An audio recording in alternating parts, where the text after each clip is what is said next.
Salut tout le monde, j'espère que vous allez bien les amis, on se retrouve aujourd'hui pour une nouvelle vidéo et pour une nouvelle semaine. On va démarrer déjà premièrement avec l'anniversaire d'une légende du club. Iker Casillas fête aujourd'hui ses 43 ans, on lui souhaite évidemment un très joyeux anniversaire. Légende du Real, légende du football espagnol, légende du foot en général. Tout simplement, c'est un très grand gardien, Iker Casillas. Peut-être même d'ailleurs l'un des meilleurs gardiens de l'histoire du Real Madrid, ancien capitaine aussi, Iker Casillas du Real, donc vraiment un patron et une légende du Real. On regarde les amis le programme de la semaine pour les merengues. Bon bah vous le savez, de toute façon la fin de saison approche, il ne reste plus que 2 matchs, un en Liga et un en Ligue des Champions, la finale de Ligue des Champions.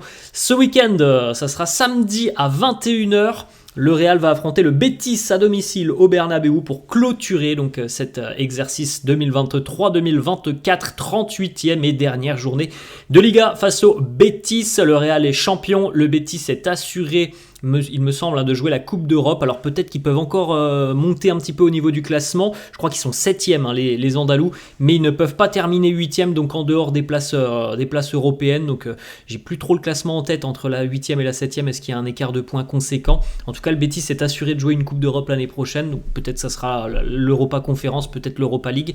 Mais sinon, il n'y a pas un enjeu colossal normalement sur cette rencontre. Et puis évidemment dans 15 jours, finale de LDC. On continue les amis avec une petite information aujourd'hui. Il y a entraînement aujourd'hui du côté de Madrid, malgré le déplacement. Bon, c'est pas très loin Villarreal, mais aujourd'hui entraînement pour les joueurs. Pas de jours de repos, c'est assez rare, il y aura peut-être des jours de repos un petit peu plus tard dans la semaine, mais en tout cas aujourd'hui on a un entraînement. On regarde les 2-1 des quotidiens madrilènes. Marca qui titre Así se gana un pichichi. Alors hier on a eu un match spectaculaire en termes de buts du côté de la Ceramica. Villarreal 4, Real 4. Alors on a eu un 4 partout hier entre Villarreal et le Real, et surtout le Real a offert 4 buts à Alexander Sørloth, qui va vraisemblablement terminer le Norvégien meilleur buteur de Liga, puisque là il a quand même creusé un petit écart conséquent à une journée de la fin du championnat pour remporter ce Pichichi. 4-4 hier, on va en parler dans quelques instants. On enchaîne la une du quotidien AS, mucha fiesta y mucha lagrima. Beaucoup de joie, beaucoup de fêtes hier, mais aussi des larmes, puisque on connaît aussi les 3 relégués en deuxième division, et ça va mal pour le foot andalou, puisque ce sont 3 clubs andalous qui sont relégués.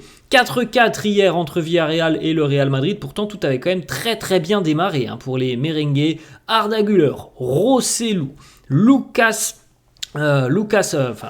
but de Sørloth, Lucas Vázquez, le but de Arda Güler. Le Real menait 4-1 dans cette rencontre, avant de voir Villarreal revenir en seconde mi-temps en l'espace d'à peine 10 minutes. Et vous l'avez vu les amis, quadruplé pour Sørloth, un doublé côté Real pour Arda Güler, un but aussi pour Rosselló, un but pour Lucas Vázquez qui a délivré aussi une passe décisive. Voilà le classement d'ailleurs des meilleurs buteurs de Liga cette saison. Comme vous pouvez le constater, voilà, il a creusé un petit écart à Alexander Sørloth, 23 réalisations devant le Ukrainien de Jeroen Dovbyk, 21, Bellingham 19, Lewandowski 18, Griezmann 16, Vinicius 15. On regarde les amis une petite information donc sur le bas de tableau en Liga, les 3 relégués, désormais c'est officiel. D'ailleurs il y a quasiment plus aucun enjeu sur la dernière journée de Liga, c'est rare que ça se passe comme ça. Grenade, Almeria et Cadix, donc 3 clubs andalous qui sont relégués en deuxième division.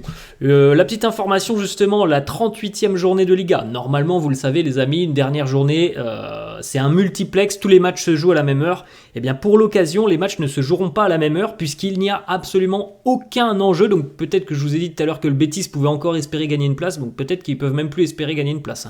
Le Betis terminera certainement 7e puisque tous les matchs vont se jouer à des horaires différents, quasiment tous. Il y en a peut-être un ou deux qui se jouent à la même heure, le samedi notamment. Mais ça veut dire qu'il y a plus d'enjeux tout simplement sur cette dernière journée de Liga, et c'est quand même très rare qu'on termine une 38e journée, peu importe en Espagne ou ailleurs, c'est quand même assez rare de voir ça, qu'il n'y ait pas d'enjeu sur la 38e journée, c'est quand même quelque chose qui n'est pas forcément commun.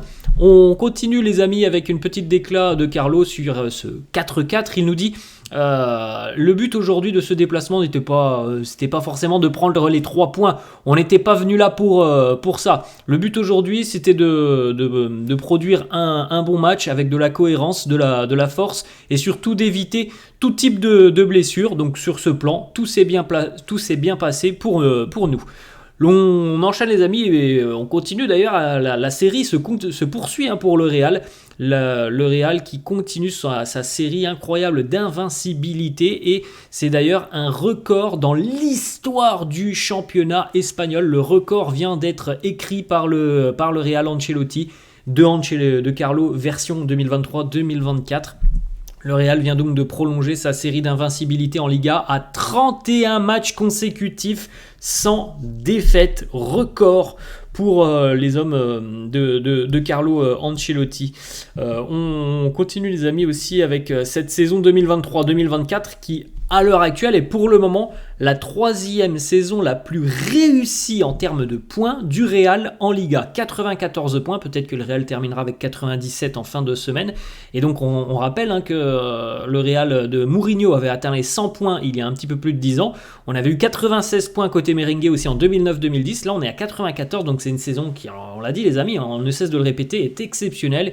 Et donc qui peut-être se clôturera avec 97 points, ce qui serait monstrueux. Déjà 94 c'est monstrueux, 97 ça serait encore plus incroyable. On a une petite déclat aussi de Carlo, questionné évidemment sur les 4 buts encaissés par le Real. On sait que le Real est tout de même la meilleure défense de Liga, donc on n'a pas vu quand même les merengues prendre autant de buts cette saison. Ça a été une grosse surprise hier de voir Villarreal revenir déjà à 4-4 alors qu'il y avait 4 buts à 1 en début de seconde mi-temps. Carlo nous dit « Je ne suis pas inquiet par les buts que l'on a encaissés parce que c'était un match ouvert où il n'y avait pas forcément beaucoup d'équilibre. Ça allait d'un but à l'autre. On a joué un football très très offensif. On a concédé des occasions peut-être plus que ce que l'on aurait dû. Mais ça ne change pas du tout mon approche de la finale de la Ligue des Champions. » Alors c'est vrai évidemment aussi les amis, il faut le dire. Hier c'était un peu... la fête, comme on l'a vu tout à l'heure sur la une du quotidien, les 2 équipes n'avaient absolument rien à jouer hier, donc on a vu du football champagne, on a vu un petit peu moins de cohérence tactique et c'est pour ça qu'on a eu un match spectaculaire avec ce résultat assez dingue et c'est 8 buts. Le Real qui concède 4 buts cette saison en Liga, c'est évidemment une grande première. Très peu d'équipes ont réussi à marquer déjà face au Real cette saison, étant donné le nombre de clean sheets. Donc 4 en un match, c'est particulier. Et en plus 4 du même joueur, Sørloth. Je crois que le dernier quadruplé qu'un joueur avait marqué contre le Real, c'était il n'y a pas si longtemps que ça. Je crois que c'était l'année dernière ou il y a 2 ans. J'ai un petit doute, c'était, me semble-t-il, Castellanos, je crois, l'attaquant de Gérone, lorsque Gérone avait battu le Real 4-2, je crois, en fin de saison. Je ne sais plus si c'est il y a 1 an ou il y a 2 ans, mais il me semble que c'était lui, l'attaquant argentin de Gérone, qui avait déjà inscrit un quadruplé face au Real en fin de saison. Là aussi il me semble que c'était un match où il n'y avait plus forcément beaucoup d'enjeux côté Real. On continue avec une déclat de Carlo sur la prestation d'André Lunin. Il nous dit André a fait un bon match. Les buts, il n'y peut rien, ce n'est pas de sa faute. On regarde une petite photo les amis, juste après la rencontre, on avait déjà la présence de Toni Kroos, de Jude Bellingham et on a vu par la suite Dani Carvajal qui les a aussi rejoints sur la pelouse, accompagné d'Antonio Pintus. On était déjà sur la phase de récupération et peut-être de projection aussi, on est déjà en train de se préparer un petit peu physiquement pour la finale de Ligue des Champions dans 15 jours, donc juste après le coup de sifflet final, une petite vingtaine de minutes après, on a déjà vu quelques joueurs courir, petit décrassage sur le terrain. On enchaîne évidemment avec l'homme de la rencontre côté Real, qui d'autre que lui, Arda Güler, encore une fois décisif, encore une fois même doublement décisif, le doublé hier pour Arda Güler, 2 buts, 4 dribblés réussis, 50 passes réussies sur les 55, 3 sur 3 en ce qui concerne les longs ballons, 100% de centres réussis, une passe clé, 7 duels gagnés. Ce sont des statistiques énormissimes pour le jeune crack turc et la série se poursuit pour lui. C'est exceptionnel, on en avait parlé je crois hier les amis, et là la série elle se poursuit. 6 tirs cadrés en Liga pour Arda Güler, 6 buts. À chaque fois qu'il tire, ça va au fond. Et ce qui est à louer chez Arda Güler hier, c'est franchement, les 2 buts sont sont beaux vraiment dans ce qu'il fait techniquement. Le premier but avec ce contrôle, il s'emmène le ballon, là ce contrôle pour se libérer un petit peu du marquage, il est magnifique hein, le contrôle, ensuite la frappe est très jolie. Et le deuxième but aussi, il lève les yeux, il regarde le placement du gardien. Bref, on voit un joueur qui est extrêmement mature dans son approche du but, et c'est quand même dingue à son âge d'être aussi juste et mature devant le but. 6 tirs cadrés, 6 buts pour Güler cette saison, c'est exceptionnel. Il marque donc toutes les 73 minutes avec le Real, c'est monstrueux, c'est un but par match, tout simplement, pour Arda Güler. Donc c'est vraiment quelque chose d'assez incroyable, et de presque, on a l'impression que c'est presque inné chez lui. Franchement, de voir la maturité de la manière dont il marque les 2 buts hier, c'est assez impressionnant. On a quelques petites déclats d'Arda Güler qui nous dit « Je me suis adapté à l'équipe, tout le monde m'a beaucoup aidé, je veux continuer à marquer des buts pour aider mes coéquipiers, et je sais qu'il y a beaucoup de gens qui croient en moi, je sais que ça va les rendre heureux. » Arda Güler qui nous dit aussi « Je ne pensais pas avoir de telles statistiques pour mes débuts. J'ai travaillé très dur, très dur. Je suis fier de moi, je suis très heureux de mes statistiques. » C'est vrai que c'est quand même exceptionnel. Hein. Un but tous les 73 minutes, 6 tirs cadrés, 6 réalisations. Pour le faible temps de jeu qu'il a eu cette saison, alors on sait, il y a eu des pépins physiques, il y a eu des choix. Maintenant, il a un peu plus de temps de jeu parce que le Real est assuré du titre. Mais c'est quand même exceptionnel. On a une autre déclat d'Arda Güler qui nous dit « Je veux continuer à marquer des buts comme ça. » Alors c'est vrai que les 2 buts, comme on l'a dit hein, hier, les 2 buts sont quand même très beaux hein, de la part d'Arda Güler, et on le redit, mais il y a quand même une forme de maturité malgré son âge hein, devant le but. Il a quand même le sens du but, tout simplement. On enchaîne avec une autre déclat d'Arda Güler sur sa relation avec Carlo Ancelotti et sur des éléments importants. Il nous dit « Même quand je ne jouais pas, Carlo venait toujours communiquer avec moi. Il m'a souvent répété d'être patient, de continuer à travailler et que mon heure viendrait. Ces mots m'ont donné confiance. » On le voit, hein, franchement, sur le terrain, c'est quand même un joueur qui rapidement s'est intégré dans le groupe, dans le collectif, et qui montre tout simplement tout l'étendue de son talent. Petite déclat de Carlo sur Arda Güler, il nous dit le mieux pour Arda, c'est d'être très proche de la surface de réparation. C'est le mieux pour lui, il est très efficace. Il a déjà marqué beaucoup de buts cette saison avec très peu de tirs. Il a un talent spécial et il est vraiment capable de le montrer lorsqu'il est à proximité de la surface de réparation.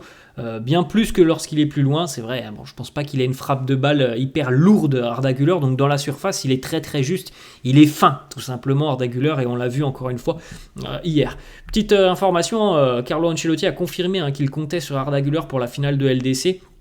Il a dit d'ailleurs Brahim, Rossellou, Arda, ils n'ont pas forcément beaucoup joué cette saison, mais ils ont beaucoup marqué. Ils sont tous prêts pour la finale de LDC. C'est vrai les amis que on connaît globalement hein, le 11 qui affrontera le Borussia Dortmund.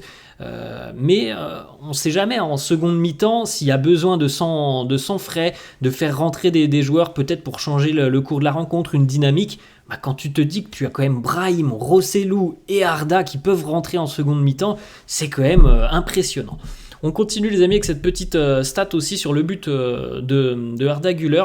Le but qu'il a inscrit dans le temps additionnel, il est consécutif d'une séquence de 36 passes du côté du Real Madrid. C'est tout simplement la plus longue séquence de conservation qui mène à un but en Liga depuis août 2017, donc depuis 7 ans. C'était déjà le Real Madrid à l'époque, c'était Casemiro, 44 passes. Autre petite déclat, celle de Rossellou qui nous dit Arda Güler c'est un talent, c'est un joyau, une perle. On a pris notre temps avec lui, on a fait attention à lui tout au long de la saison, on l'a beaucoup supporté, on l'a aidé lorsque il a été touché par les pépins physiques. C'est comme un petit frère pour nous, il nous apporte beaucoup de joie et je pense qu'il apporte aussi beaucoup de joie aux supporters du Real. Petite stat aussi d'ailleurs pour Rossellou, encore buteur hier. Rossellou qui va donc terminer une nouvelle saison de Liga, d'ailleurs la 5e consécutive avec au moins 10 buts inscrits, au moins, hein, parce que des fois à l'Espagnol il en marquait une vingtaine, c'est quand même assez impressionnant aussi, hein, cette productivité pour l'attaquant espagnol. On enchaîne les amis aussi avec les recrues de l'été dernier et à quel point les recrues de l'été dernier ont été hyper importantes et décisives tout au long de la saison côté Real. Bellingham, 23 buts, 12 passes D, Brahim, 12 buts, 9 passes, Rossellou, 17 buts, 3 passes, Fran Garcia, 1 1 but, 6 passes D. Arda Güler, 6 buts. Donc au total, hein, les recrues de l'été dernier, c'est 59 buts, 30 passes décisives impliquées sur quasiment 90 buts. Ça, c'est du mercato plus que réussi, les amis. Les statistiques aussi de la productivité offensive, bon, faire un petit arrêt sur image parce que c'est quasiment les mêmes stats qu'avant. On rajoute celle de Vini et de Rodrigo, mais voilà, tout le monde a apporté sa pierre à l'édifice. Là, on n'a pas un buteur qui est à 40 et puis les autres qui sont à 5 buts. Là, franchement, ça vient de partout du côté du Real et c'est ça aussi qui est exceptionnel et qui fait que cette équipe, elle est quasiment imbattable parce que tout le monde est capable de marquer ou d'apporter tout simplement offensivement. Petite stat aussi sur Toni Kroos.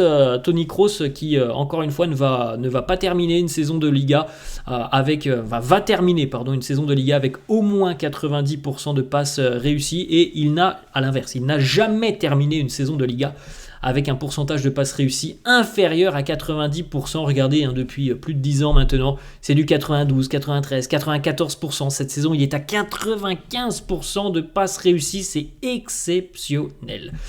On enchaîne les amis avec la 85e passe D hier pour Lucas Vazquez, une passe D, un but pour Lucas hier, félicitations à lui. Il a parlé un petit peu de son avenir à l'issue de la rencontre, il nous dit ma prolongation de contrat, oui, ça a l'air de... Enfin, il a dit grossièrement, ça sent bon, les choses se passent plutôt bien, donc on peut penser que Lucas Vazquez va bel et bien continuer l'aventure avec le Real. La petite standing ovation aussi pour Luka Modric qui est sorti à la 80e, remplacé par le jeune Mario Martin, standing ovation de la part de l'Estadio de la Ceramica.